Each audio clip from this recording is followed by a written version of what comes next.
పరిశుద్ధ దేవుని సహవాసనము ఎంతో ప్రాముఖ్యమైనటువంటిది క్రైస్తవ జీవితంలో. హల్లెలూయా. ఈ యొక్క అనుభవము మనకు లేనట్లయితే మనము ముందుకి కొనసాగలేము.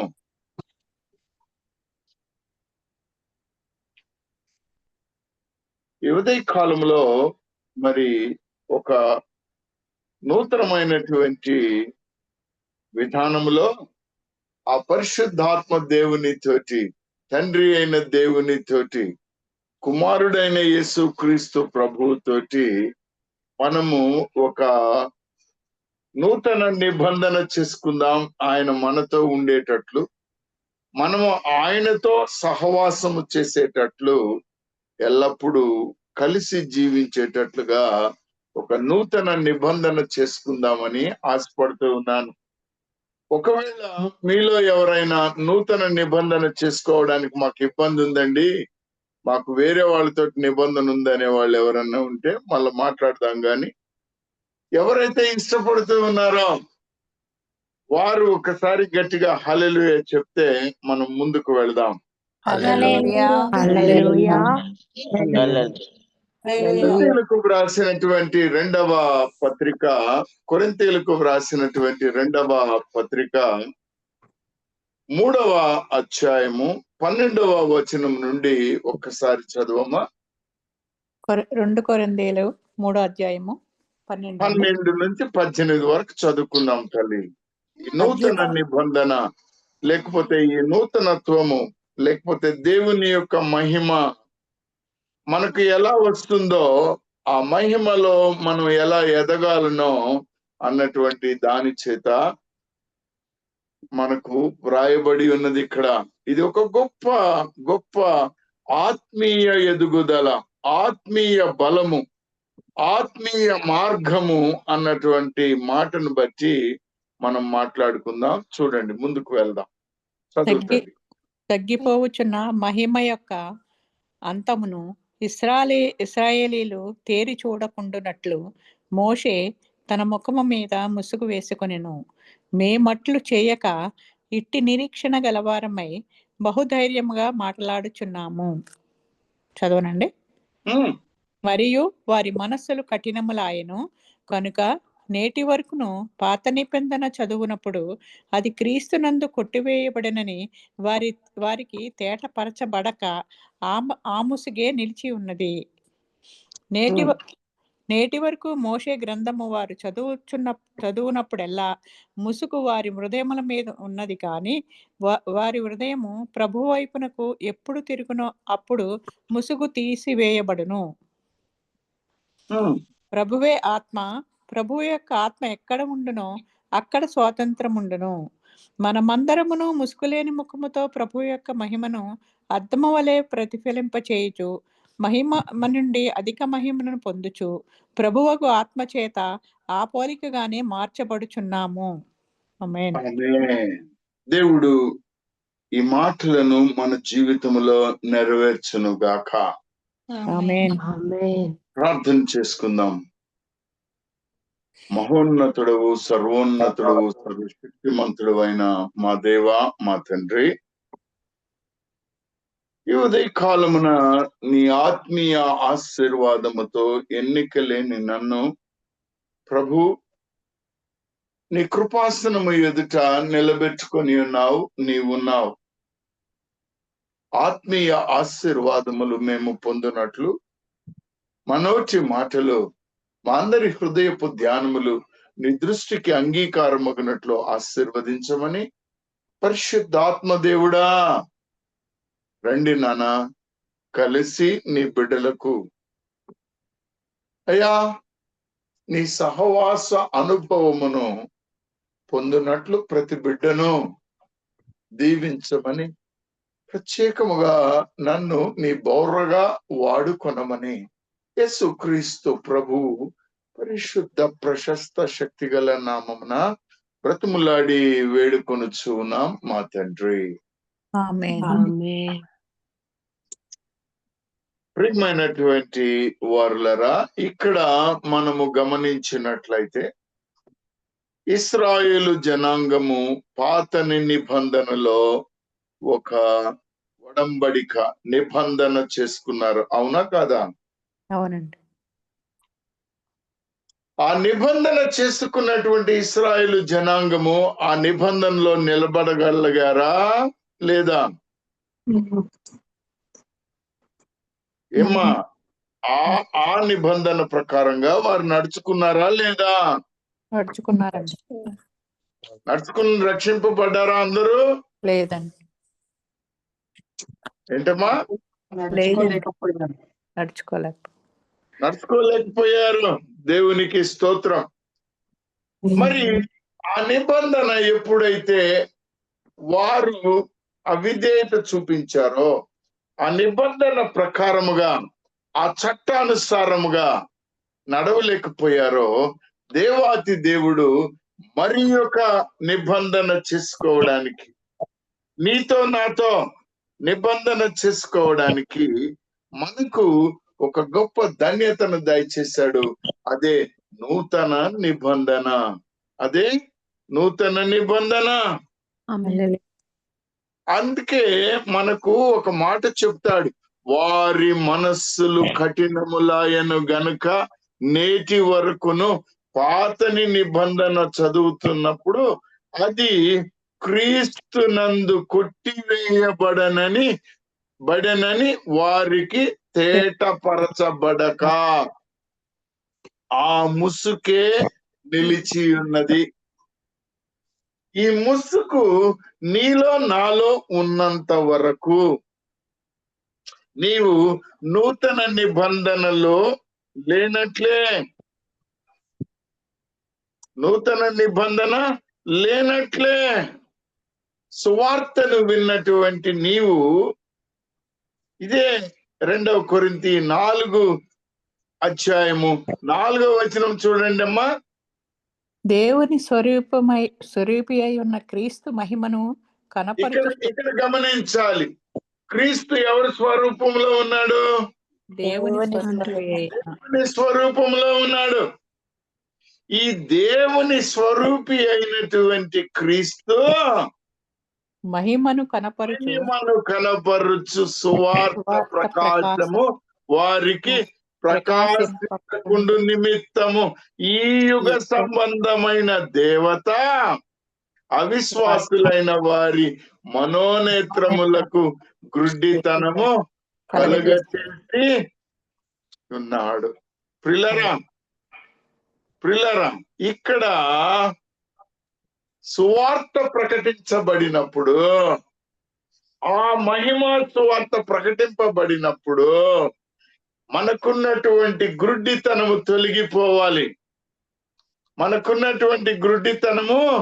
తొలగిపోవాలి. ఈ నూతన నిబంధన గురించి మాట్లాడడానికి కొరకు ఆశపడుతున్నాను ప్రియులారా. అయితే ఒక మాటను నేను మీతో చెప్పాలని అనుకుంటున్నాను.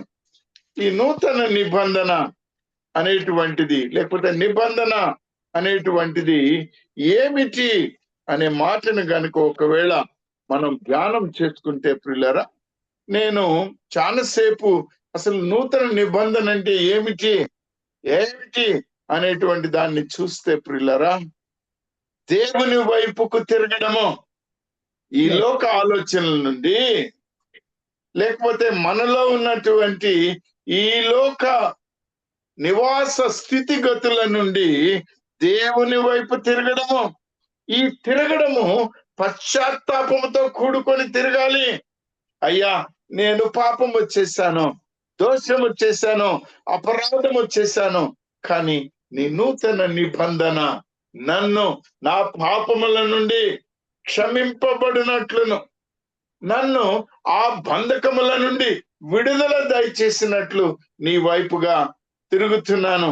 అందుకే నాలోని పశ్చాత్తాపము, ఈ పశ్చాత్తాపము లేకపోతే నా స్థితిగతులు ఎలా నాకు తెలిసాయని ఒకవేళ నీవు ఆలోచించినట్లయితే ప్రియులారా, మనకు ఈ ధన్యత యేసుక్రీస్తు వైపుకి మన విశ్వాసాన్ని పెంచింది. ఈయనే నా రక్షకుడు, ఈయనే ఈ నూతన నిబంధనకి మధ్యవర్తి ఆయనే. నా అంధత్వాన్ని, ఆత్మీయ అంధత్వాన్ని తొలగించాడు, వెలుగుని ప్రకాశింపచేశాడు సువార్త ద్వారా అన్నటువంటి సత్యాన్ని మనము ఎరగాలి ప్రియులారా. ఈ ధన్యమైనటువంటి నిబంధన నీకు నాకు ఉందంటారా లేదంటారా? ఉందండి. ఉందా? ఉంది. ఉంది. ఒక్కసారి గమనిద్దాము, మనకుందా లేదా? ఈ నూతన నిబంధన మనకు ఉందా లేదా చూద్దాం. మోషే కాలంలోనే మోషేకి తెలుసు ఈ మొదటి నిబంధనలో మనము రక్షణ పొందలేకపోతున్నాము, అందరూ తప్పిపోతున్నారు అన్నటువంటి భయము ఆయనకి మొదటి నాటి నుండి ఉంది ప్రియులారా. అందుకే ఒక నూతన నిబంధన కొరకు ఎదురు చూశారు ప్రియులారా. వారు తప్పిపోయారు. ద్వితీయోపదేశ కాండము 29వ అధ్యాయము 4వ వచనం చూడండి అమ్మా. ద్వితీయోపదేశ కాండము 29వ అధ్యాయము 4వ వచనం చూడండి. 29వ అధ్యాయము 4వ వచనం. ఆయనను గ్రహించు హృదయమును, చూచు కన్నులను, విను చెవులను యెహోవా నేటి వరకు మీకు ఇచ్చి ఉండలేదు. హల్లెలూయా. మళ్ళొకసారి చదవండి. ఆయనను గ్రహించు చెవులను, హృదయమును, చూచు కన్నులను, విను చెవులను యెహోవా నేటి వరకు మీకు ఇచ్చి ఉండలేదు. హల్లెలూయా. 22 నుంచి 28 దాకా చదవండి అమ్మా. 20 ఎంతండి? 22వ వచనం నుంచి 28వ వచనం దాకా చదవండి. కాబట్టి మీ తరువాత పుట్టు మీ సంతతి వారును, దూరదేశము నుండి వచ్చు పరదేశులను, సమస్త జనములను, ఆ దేశం యొక్క తెగుళ్లను, యెహోవా దాని మీదకి తెప్పించిన సంకటములను చూచి వారు యెహోవా తన కోపోద్రేకం చేత నశింపచేసిన సొదొమ, గొమొర్రా, అద్మా, సెబోయిముల వలె ఆ సమస్త దేశమును గంధకము చేతను ఉప్పు చేతను చెడిపోయి విత్తబడకయు, దానిలో ఏదియు బుట్టకయు, దానిలో ఏ కూరయు మొలవకయు ఉండుట చూచి యెహోవా దేన్ని బట్టి ఈ దేశమును ఇట్లు చేసెనో ఈ మహా కోపాగ్నికి హేతువేమో అని చెప్పుకుందురు. మరియు వారు వారి పితరుల దేవుడైన యెహోవా ఐగుప్తు దేశములో నుండి వారిని రప్పించిన తరువాత ఆయన తమతో చేసిన నిబంధనను వారు నిరాకరించిరి. చాలు తల్లి, ఈ మాట వారితో చేసిన నిబంధనను వారు నిరాకరించిరి. వారితో చేసిన నిబంధనను వారు నిరాకరించిరి. మరి నిరాకరించినప్పుడు వారికి ఒక నూతన నిబంధన కావాలనా లేదా? కావాలి. మరి వారికి నూతన నిబంధన కావలిస్తే మన పరిస్థితి ఏమిటి? మొదటి నిబంధన మనకు కాదు. అవును. దేవుని బిడ్డలకు, ఇశ్రాయేలు జనాంగానికి కావాలంటే మళ్ళా చూడండి. ద్వితీయోపదేశ కాండము 30వ అధ్యాయము 6వ వచనం చూడండి ఒకసారి. 30వ అధ్యాయము ఎన్నో వచనండి? 6వ వచనం. 6వ వచనం. మరియు నీవు బ్రతుకుటకై నీ పూర్ణ హృదయముతోను, నీ పూర్ణ ఆత్మతోను నీ దేవుడైన యెహోవాను ప్రేమించున్నట్లు నీ దేవుడైన యెహోవా తనకు లోబడుటకు నీ హృదయమునకును నీ సంతతి వారి హృదయమునకును సున్నతి చేయును. హల్లెలూయా. చాలు తల్లి, నీకు నీ సంతతికి. ఇక్కడ మనం ఉన్నామా? ఉన్నామండి. ఉన్నామండి. మన సంతతి వారికే కదా మనం. ఓ దేవునికి స్తోత్రం. సరే, ఇంకొక మాట చూద్దాం. ఇర్మియా గ్రంథము 31వ అధ్యాయము. ఇర్మియా గ్రంథం 31వ అధ్యాయము 31వ వచనం నుండి 3 వచనాలు చూడండి అమ్మ ఒక్కసారి. ఇర్మియా గ్రంథము 31వ వచనము 31వ వచనం. ఇదిగో నేను ఇశ్రాయేలు వారితోనూ యోధా వారితోనూ క్రొత్త నిబంధన చేయు దినములు వచ్చుచున్నవి. ఇదే ఆపుదాం తల్లి, ఇక్కడ అమ్మ ఆపుదాం. ఎవరితో క్రొత్త నిబంధన చేసే దినాలు వస్తాయి అంటున్నాడు? ఇశ్రాయేలు వారితోనూ యూదా వారితోనూ యోధా వారితో ఇశ్రాయేలు వారితోను యూదా వారితో యోధా వారితో యూదా వారితోను. మరి మనం ఉన్నామా ఈడ? మనం ఉన్నామండి. ఇశ్రాయేల్ మనం ఉన్నాం కదా ఇజ్రాయెల్. ఇశ్రాయేల్ మనమేనా ఇశ్రాయేలీలు? అవునండి. హల్లెలూయా. ఏదో అనుమానంగా మాట్లాడుతున్నట్టున్నారు లేదండి. కొందరు. ఇశ్రాయేల్ ఇశ్రాయేలు మనం. మనము కూడా ఇశ్రాయేలీయులమే. ఓకే, దేవునికి స్తోత్రం. కానీ ఈ ధన్యత, ఈ ఇశ్రాయేలు జనాంగముతోటి మనము కలిసేటువంటి ధన్యత మనకి ఎక్కడి నుంచి వచ్చింది, ఎలా వచ్చింది అనేటువంటి విషయాన్ని మనం ఒక్కసారి గమనించుకోవాలి, తెలుసుకోవాలి. అప్పుడే ఈ నూతన నిబంధనలోనికి మనము వెళ్ళగలుగుతాం. ఈ ధన్యత మనకి ఎలా వచ్చింది అంటే, యోహాను సువార్త 1వ అధ్యాయం 29వ వచనం చూడండి అమ్మా. యోహాను సువార్త 1వ అధ్యాయము 29 29వ వచనము. 29.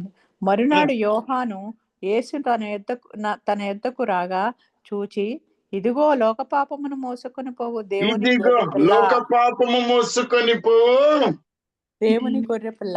దేవుని గొర్రెపిల్ల. నా వెనుక ఒక మనుషుడు వచ్చుచున్నాడు, ఆ ఆయన నాకంటే ప్రముఖుడు కనుక నాకంటే ముందటి వాడు ఆయనని నేనెవరిని గూర్చి చెప్పితినో ఆయనే ఈయన. నేను హల్లెలూయా.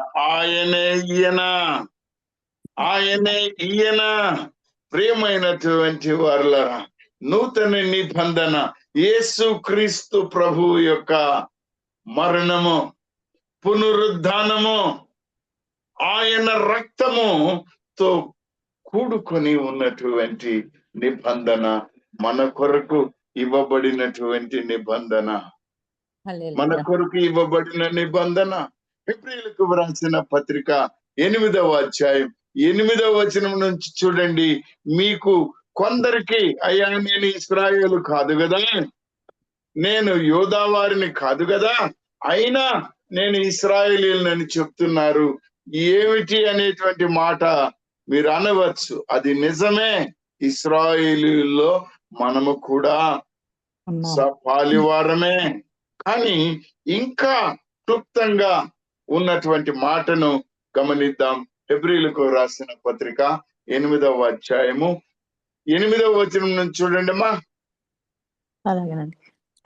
అయితే ఆయన ఆపేక్షించి వారితో ఇలాగూ చెప్పుచున్నాడు, ఆయన అపేక్షించు వారితో ఇట్లు చెప్పుచున్నాడు. ప్రభు ఇట్లా నేను, ఇదిగో ఒక కాలము వచ్చుచున్నది, అప్పటిలో ఇదిగో అమ్మా, ఇక్కడ గమనించాలి. మనము ఇంతకు మునుపు ఇర్మియా గ్రంథములో 31 నుంచి చదివాము. ఒక కాలము వచ్చుచున్నదని అక్కడ చెప్పాడు. ఆ కాలములో నేను ఇశ్రాయేలు వారితోనూ యూదా వారితోనూ ఒక నూతన నిబంధన చేస్తానన్నాడు. ఎలా చేస్తానన్నాడో ఇక్కడ అదే మాటలను అన్య జనాంగమైనటువంటి మన కొరకు ఆయన తిరిగి ఇక్కడ చెప్తూ ఉన్నాడు. గమనించండి. ప్రభు ఇట్లనను, ఇదిగో ఒక కాలము వచ్చుచున్నది, అప్పటిలో ఇశ్రాయేలు ఇంటి వారితోనూ యోధా ఇంటి వారితోనూ అప్పటిలో ఇశ్రాయేలు ఇంటి వారితోనూ యోధా ఇంటి వారితోనూ యూదా ఇంటి వారితోనూ నేను క్రొత్త నిబంధన చేయుదును. నేను క్రొత్త నిబంధన చేయుదును.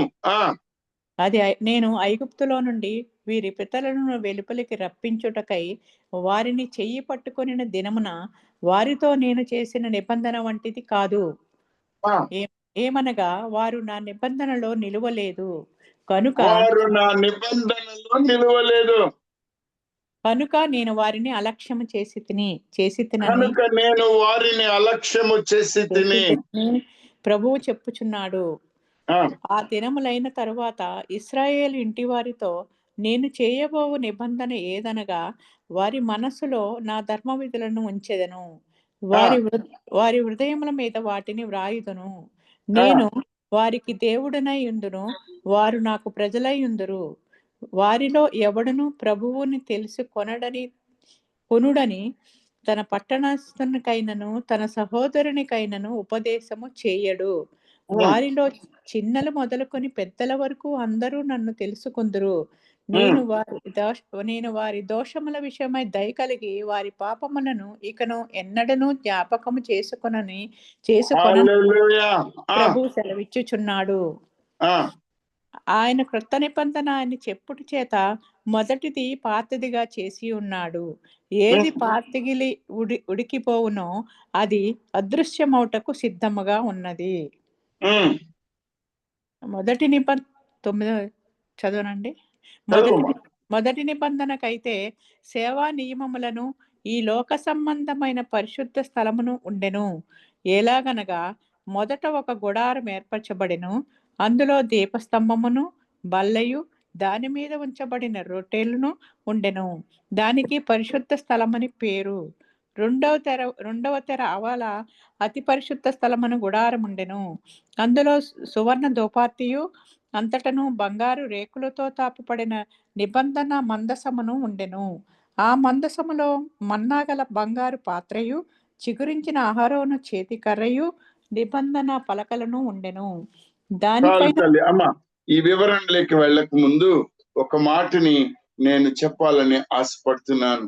ఏమిటి అనంటే, ఈ యొక్క నూతన నిబంధనలోనికి నీవు నేను పాలిభాగస్తులు కావడానికి పరిశుద్ధాత్మ మనకు ఈ ధన్యతను దయచేశాడు. యేసుక్రీస్తు ప్రభువునందు విశ్వాసము ద్వారా మనకు ఈ ధన్యత కలిగింది. ప్రియులరా, ఈ మాటని మనము మత్తయి సువార్త 5వ అధ్యాయము 17వ వచనంలో చూస్తాం. చూడండి ఒకసారి. మత్తయి సువార్త 5:17.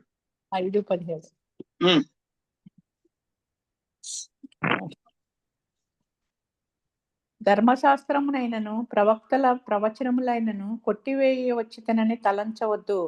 నెరవేర్చుటకే గాని కొట్టివేయుటకు నేను రాలేదు. చదవనండి. హల్లెలూయా. ఈయన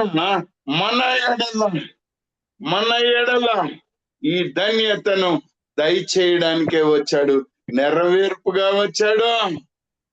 ఇప్పుడున్నటువంటి ఈ నూతన నిబంధన పాతని నిబంధన కన్నా మేలైనటువంటిది. ఈ మాట హెబ్రీయులకు వ్రాసిన పత్రిక 7వ అధ్యాయము 22వ వచనంలో కనబడుతుంది. చూడండమ్మా. గనుక మరి శ్రేష్టమైన నిబంధన ఇది. నిబంధనకు శ్రేష్టమైన నిబంధన, మరి శ్రేష్టమైన నిబంధన పూట కాపాయను. వారైతే ప్రమాణము లేకుండా యాజకులగుదురు గాని ఈయన నీవు నిరంతరము యాజకుడివై ఉన్నావని ప్రభువు ప్రమాణము చేసెను. ఆయన ప్రియమైనటువంటి వారులారా, ఎందుకు నేను మిమ్మల్ని ఒక సంశయములో పెట్టాను అని అంటే, అసలు ఈ నూతన నిబంధన ఎవరి కొరకు? మన కొరక, లేకపోతే కేవలము ఇశ్రాయేలీలు ఈ యూదా వారి కొరకేనా అన్నటువంటిది ఒక మాటని మీకు నేను గుర్తు చేయడానికి మాట్లాడుతూ ఉన్నాను. మనము చదివినటువంటి వాక్యములో, మూల వాక్యములో, 2వ కొరింథీయులకు వ్రాసిన పత్రికలో 3వ అధ్యాయములో దీనికి మీకు ప్రత్యేకమైన వివరణ ఉంది. చూడండి, చదువు తల్లి. 16వ వచనం చదవమ్మా. 16వ వచనం. వారి హృదయము ప్రభువు వైపునకు ఎప్పుడు తిరుగునో, వారి హృదయము ప్రభువు వైపునకు ఎప్పుడు తిరుగునో అప్పుడు ముసుగు తీసివేయబడును. అప్పుడు ముసుగు తీసివేయబడును. ప్రియమైనటువంటి వారులారా, ఎప్పుడు నీవు ప్రభువు వైపుకు తిరుగుతావో, ఎప్పుడు నీవు ప్రభువు వైపుకు తిరుగుతావో ఆయన యందు విశ్వాసం ఉంచినప్పుడే కదా. ఈ విశ్వాసం ఎప్పుడు వస్తుంది? ఆయనను గుర్చిన సువార్త విన్నప్పుడే కదా. క్రీస్తు సువార్తను నీవు విన్నప్పుడే కదా నీవు ఆయన వైపుకు తిరుగుతావు.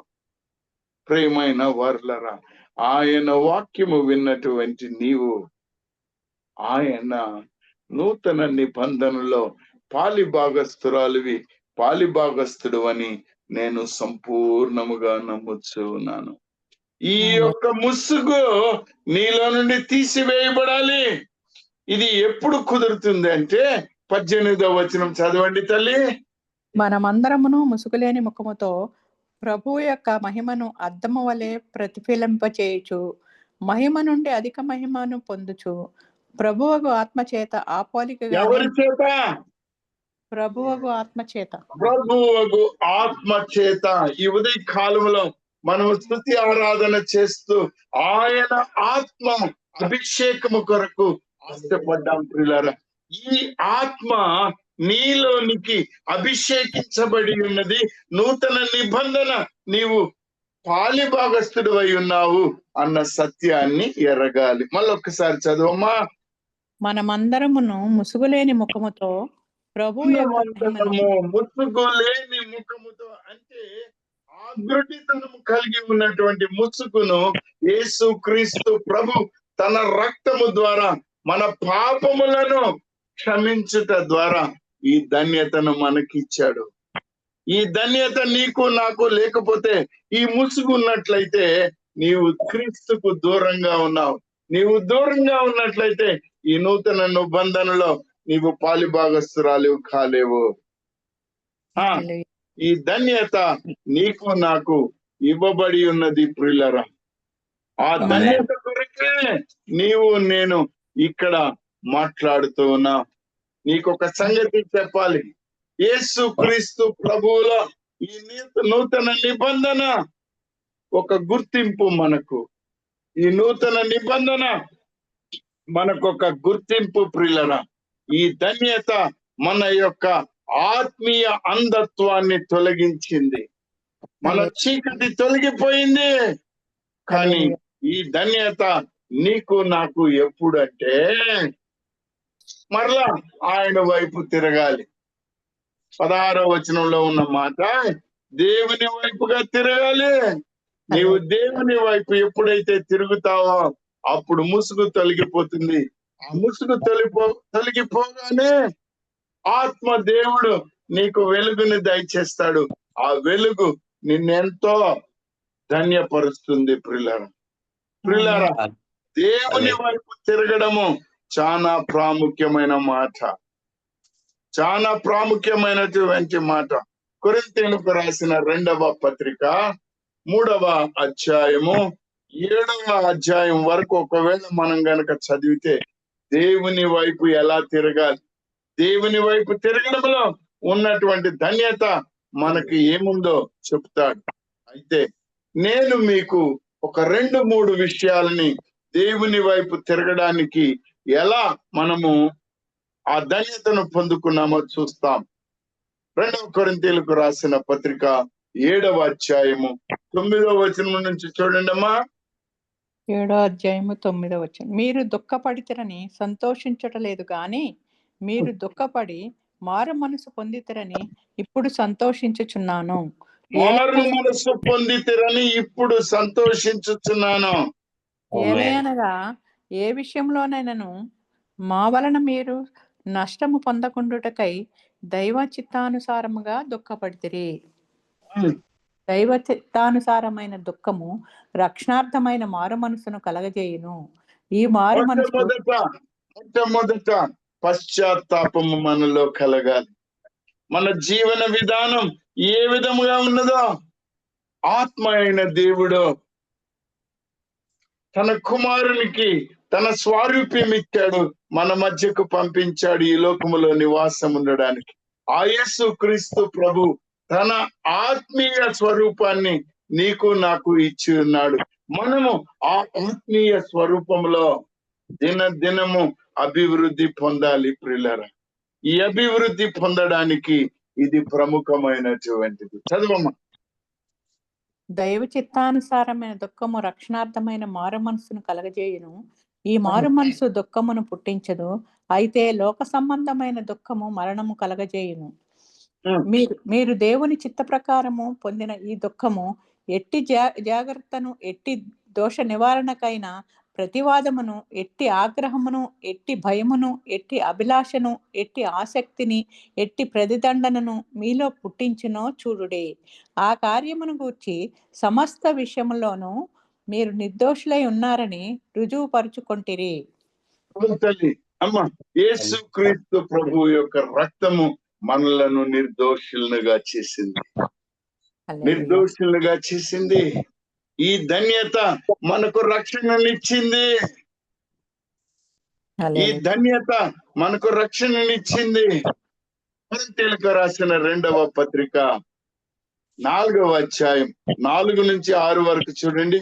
పౌలు గారు మరి ఒక మాటను చెప్తున్నాడు. మళ్ళీ చెప్పండి ఒకసారి. 2వ కొరింథీయులకు రాసిన పత్రిక 4వ అధ్యాయము 4వ వచనం నుండి 6 వరకు. ఎవరికి గుడ్డితనము కలుగ చేయబడి ఉన్నది, ఎవరికి ఆ ముసుగు తీసివేయబడిందో మరొకసారి చూడండి. దేవుని స్వరూపి అయిన క్రీస్తు మహిమను కనపరచు సువార్త దేవుని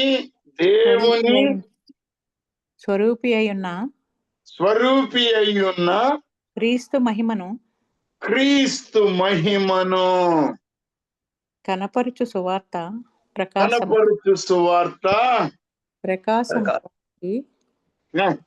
ప్రకాశింపకుండు నిమిత్తము ఈ యుగ సంబంధమైన దేవత అవిశ్వాసులైన వారి మనోనేత్రములకు గుడ్డితనము కలుగచేసెను. ఇక్కడ ఆపుదాం. మనం విశ్వాసులమా అవిశ్వాసులమా?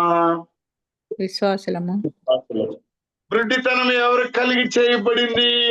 అవిశ్వాసులైన వారికి. మనకు కాదు కదా. కాదండి. ఏమ్మా, మనకేం కనబడాలి? చీకట వెలుగా? అదే సహోదరుడు అడిగాడు, అయ్యా మీరెవరైనా వెలుగు చూసారా? దీప్యమానమైన వెలుగు. ఆ వెలుగులో నీవు నేను జీవించేటువంటి వారముగా దేవాతి దేవుడు దేవుని వైపు తిరగడానికి మనకు ఈ నూతన నిబంధనను ఇచ్చి ఉన్నాడు. పిల్లల కొరింథీయులకు రాసిన మొదటి పత్రిక 1వ అధ్యాయం 9వ వచనం చూడండి. కొరింథీయులకు రాసిన మొదటి పత్రిక 1వ అధ్యాయం 9వ వచనం. తల్లి, మన ప్రభువైన యేసుక్రీస్తు అను తన కుమారుని సహవాసమునకు మిమ్మల్ని పిలిచిన దేవుడు నమ్మదగినవాడు. చదవనండి. లేదు, అదే చదువు తల్లి. మళ్ళా మన ప్రభువైన యేసుక్రీస్తు అను తన కుమారుణ్ణి సహవాసమునకు మిమ్మును పిలిచిన దేవుడు నమ్మదగినవాడు. అయ్యా, నమ్మదగిన దేవుడు నిన్ను పిలిచాడు. మరి నువ్వు ఆయన వైపు వస్తున్నావా, లోకం వైపు పోతున్నావా? ఇదే ఒక ప్రశ్న. ఇదే నూతన నిబంధన. నీవు ఆయన దగ్గరికి వచ్చినట్లయితే ఆయన తోటి ఒక నూతనమైన నిబంధన చేసుకుంటావు. అదే సార్వత్రిక సంఘము. అదే నీవు నేను ఉన్న ఈ సంఘము. అదే నీవు నేను రోజు ఆదివారము గుడికి వెళ్ళడము. ఇదే సార్వత్రిక సంఘమునకు పిలుపు. ఇదే సార్వత్రిక సంఘమునకు పిలుపు. ప్రియులరా, మనలో మన విశ్వాసములో స్థిరముగా నిలబడాలి. కొరింథీయులకు రాసిన పత్రిక మొదటి పత్రిక 16వ అధ్యాయం 13వ వచనం చూడండమ్మా. 16వ అధ్యాయము 13వ వచనము. 13వ వచనం. మెలకువగా ఉండుడి, విశ్వాసమందు నిలకడగా ఉండుడి. ఏం చేయాలంటమ్మా? మెలకువగా ఉండుడి, విశ్వాసమందు నిలకడగా ఉండుడి. విశ్వాసమందు నిలకడగా ఉండుడి.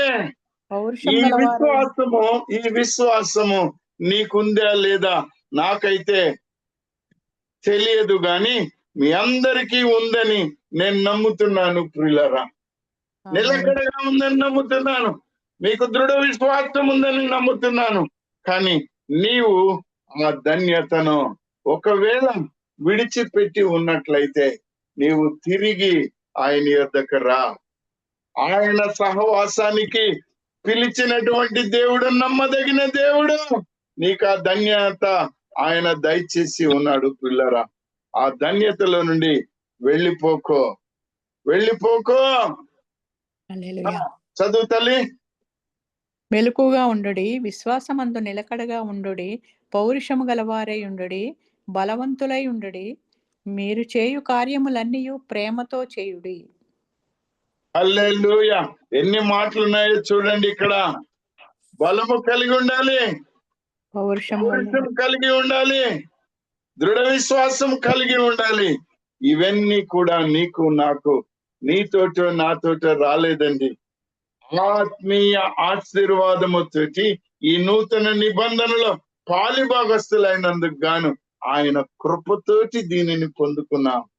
ఆయన కృపతోటి వీటిని మనం పొందుకున్నాం ప్రియులారా. కొరింథీయులకు రాసిన మొదటి పత్రిక 6వ అధ్యాయంలోనే 17వ వచనాన్ని ఒకసారి చూడండమ్మా. కొరింథీయులకు రాసిన మొదటి పత్రిక 6వ అధ్యాయము 17వ వచనం తల్లి. 17వ వచనం. ఆ, అటువలే ప్రభువుతో కలిసి కొనువాడు ఆయనతో ఏకాత్మయై ఉన్నాడు. ఏమై ఉన్నాడమ్మా?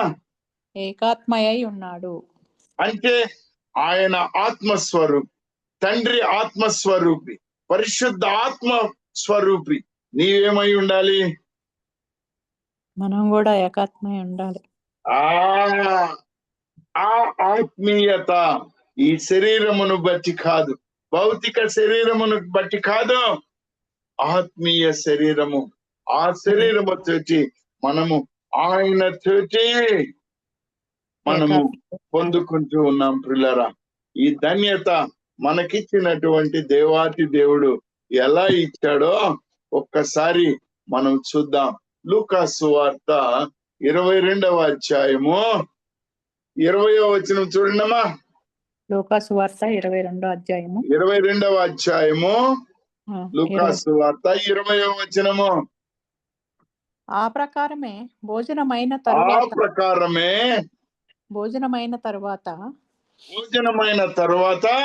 ఆయన గిన్నెయు పట్టుకొని, ఆ గిన్నె మీ కొరకు చిందింపబడుచున్న నా రక్తము వలననైనా క్రొత్త నిబంధన. మళ్ళా చదవాలి తల్లి. ఈ గిన్నె మీ కొరకు చిందింపబడుచున్న. ఎవరి కొరకు? మీ కొరకు, మన కొరకు. మీ కొరకంటే మనం ఉన్నామా? ఇశ్రాయేలు యూదా వారేనా? మనము ఉన్నాం.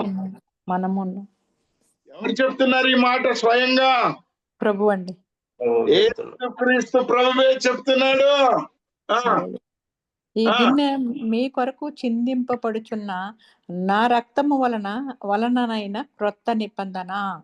హల్లెలూయా. ఇప్పుడు నీవు నిబంధనలో ఉన్నావని నిన్ను నువ్వు రూఢి చేసుకుంటున్నావా లేదా? అవునండి, కొత్త నిబంధనలోనే ఉన్నామండి. ఉన్నామా లేదా? ఉన్నామండి. ఇంకా ఇంకొక మాట లేదండి, మీరు మొదట యూదులకి ఇశ్రాయేలీయులకి అన్నారు, ఇప్పుడు మళ్ళా మీకు అంటున్నారు. మరి ఆ ప్రవచనం మాకు ఎలా కుదురుతుందండి? ఆ ప్రవచనం కాదేమో కదా అని అనేటువంటి మాటతో మీరు అనుకోవచ్చు. చూడండి, రోమీయులకు రాసిన పత్రిక 1వ అధ్యాయం 16-17వ వచనము. రోమీయులకు రాసిన పత్రిక 1వ అధ్యాయము 16-17వ వచనము. సువార్తను గూర్చి నేను సిగ్గుపడువాడను కాను. సువార్తను గూర్చి నేను సిగ్గుపడవాడను కాను. ఏలయనగా నమ్ము ప్రతివానికి మొదటి యూదునికి. ఇక్కడ నమ్ము ప్రతివానికి అంటే నువ్వు ఈ సువార్తను నమ్మావా, నమ్మలేదా?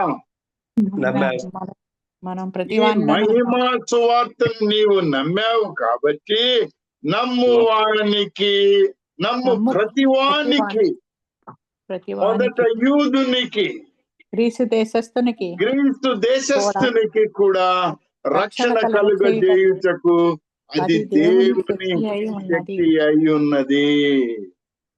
నా మాట విన్నారా? విన్నాండి. నమ్ము ప్రతివానికి ఈ యొక్క నూతన నిబంధన సంఘము ఉంది ప్రియులరా. ఎఫెసీయులకు రాసిన పత్రిక 2వ అధ్యాయము 8వ వచనము చూడండి. ఎఫెసీయులకు రాసిన పత్రిక 2వ అధ్యాయం 8వ వచనము. 2వ అధ్యాయము 8వ వచనం. మీరు విశ్వాసము ద్వారా విశ్వాసం, దేనిలో విశ్వాసము? ఆ సువార్త యందు విశ్వాసము. ఆ సువార్త ఏమిటి? యేసుక్రీస్తు ప్రభుని గూర్చిన సువార్త. ఆయనే మన రక్షకుడు, హల్లెలూయా. ఆయనే సర్వము మనకు. మీరు విశ్వాసము ద్వారా కృపచేతనే రక్షింపబడి ఉన్నారు. ఆ. ఇది మీ వలన కలిగినది కాదు, దేవుని వరమే. దేవుని వరమే. ఎలా ఈ వరం వచ్చిందో 14వ వచనం చూడండి. ఆయన మన సమాధానమై ఉండి ఆయన మన సమాధానమై ఉండి మీకును మాకును ఉండిన ద్వేషమును అనగా విధిరూపకమైన ఆజ్ఞలు గల ధర్మశాస్త్రమును తన శరీరమందు కొట్టివేయుట చేత మధ్య గోడను పడగొట్టి మన ఉభయులను ఏకము చేసెను. మన ఉభయులను అంటే ఇశ్రాయేలు జనాంగాన్ని, అన్య జనాంగాన్ని ఆయన యందు విశ్వాసం ఉంచడం ద్వారా ఈ ధన్యత కలిగిందని నీవు ఎరిగావా? దేవునికి స్తోత్రము. 16వ వచనం చూడండమ్మా. తన సిలువ వలన ఆ ద్వేషమును సంహరించి దాని ద్వారా వీరిద్దరిని ఏక శరీరముగా చేసి దేవునితో సమాధాన పరచవలనని ఇలాగు చేసెను కనుక ఆయనయే మన దేవునితో సమాధాన పరచాలి. ఇదే క్రీస్తు రాకడకున్నటువంటి పరమార్థము. 18వ వచనం చూడండమ్మా. ఆయన ద్వారానే మనము ఉభయమును ఒక్క ఆత్మయందు తండ్రి సన్నిధికి చేరగలిగి ఉన్నాము. ఏమ్మా మళ్ళొక్కసారి, ఆయన ద్వారానే అంటే ఎవరి ఆయన? ఇక్కడ యేసుక్రీస్తు ప్రభువు. ఆయన ద్వారానే మనము ఉభయులము ఒక్క ఆత్మయందు తండ్రి సన్నిధికి చేరగలిగి ఉన్నాము. కాబట్టి పరజనులను పరదేశులనై ఉండక పరిశుద్ధులతో ఏక పట్టణస్థులను దేవుని ఇంటి వారునై ఉన్నారు. హల్లెలూయా, ఆమేన్, ఆమేన్, హల్లెలూయా, హల్లెలూయా. ప్రియమైనటువంటి వారులారా, ఈ నూతన నిబంధన నీకు నాకు సరిపోతుందని తెలుసు. ఆయన నిన్ను ఈ నూతన నిబంధనను జ్ఞాపకము చేసుకోమని చెప్పాడు. 1 కొరింథీయులకు రాసిన పత్రిక 11వ అధ్యాయము 26వ వచనం చూడండి. 11వ అధ్యాయము 26వ వచనం. 6వ వచనము. మీరు ఈ రొట్టెని తిని ఈ పాత్రలోనిది త్రాగునప్పుడెల్లా ప్రభు వచ్చే వరకు ఆయన మరణమును ప్రచురించుదురు. ఆయన మరణమును ప్రచురించెదరు అంటే సంఘము, సంఘ సభ్యులు, విశ్వాసులు ఈ నూతన నిబంధనలో ఒక సంఘముగా ఏర్పడ్డాము. ఈ సంఘమే ఆయన తోటి నూతన నిబంధన చేసుకొని ఉన్నాడు. ప్రియులారా, ఎంత ధన్యమైన మాటో ఒక్కసారి ఆలోచించండి. పురుషోత్తమ అన్నగారు ఒక మాటని హెచ్చరిస్తూ ఉంటాడు. అయ్యా, ఈ గ్రూప్ లోకి వస్తే రండి, కాదనట్లేం గాని మీ ఆలయాలకు కూడా వెళ్ళండి అని చెప్తాడు. ప్రియమైనటువంటి వారులారా, ఇది కూడా చాలా ప్రముఖమైన విషయం అని నేను మరొకసారి గుర్తు చేస్తూ ఉన్నాను. సంఘముగా ఎన్నిసార్లు మనం కూడుకుంటామో సార్వత్రిక సంఘములో పాలిభాగస్థులం అవుతాం. ఈ పాలిభాగస్థులం కావాలంటే ఆయన నూతన నిబంధనలో మనము జీవించాలి. ఆ నూతన నిబంధనలో నీవు జీవించాలి అని అంటే ఆయన వైపుగా తిరగాలి. ఆయన వైపుగా నీవు తిరగాలి అని అంటే నీ పాపములు, దోషములు, అపరాధములు పోవాలి. ఈ పాపములు, దోషములు, అపరాధములు పోవాలంటే నీ జీవిత విధానములో ఉన్నటువంటి మాటలను నీవు ఎరిగి పశ్చాత్తాపపడి పాప క్షమాపణ పొందుకోవాలి. ప్రియులారా, హెబ్రీయులకు రాసిన పత్రిక 9వ అధ్యాయం 15వ వచనాన్ని ఒకసారి చూడండి. హెబ్రీయులకు రాసిన పత్రిక 9వ అధ్యాయము 15వ వచనం ఒకసారి చూడండమ్మా. ఈ హేతువు చేత మొదటి నిబంధన కాలములో జరిగిన అపరాధముల నుండి విమోచనము కలుగటకై ఆయన మరణము పొందినందున పిలువబడిన వారు నిత్యమైన స్వాస్థ్యమును గూర్చిన వాగ్దానమును పొందు నిమిత్తము ఆయన క్రొత్త నిబంధనకు మధ్యవర్తి అయి ఉన్నాడు. హల్లెలూయా. దేని కొరకు మనకు నూతన నిబంధన? మళ్ళొకసారి చూడమ్మా. ఈ హేతువు చేత మొదటి నిబంధన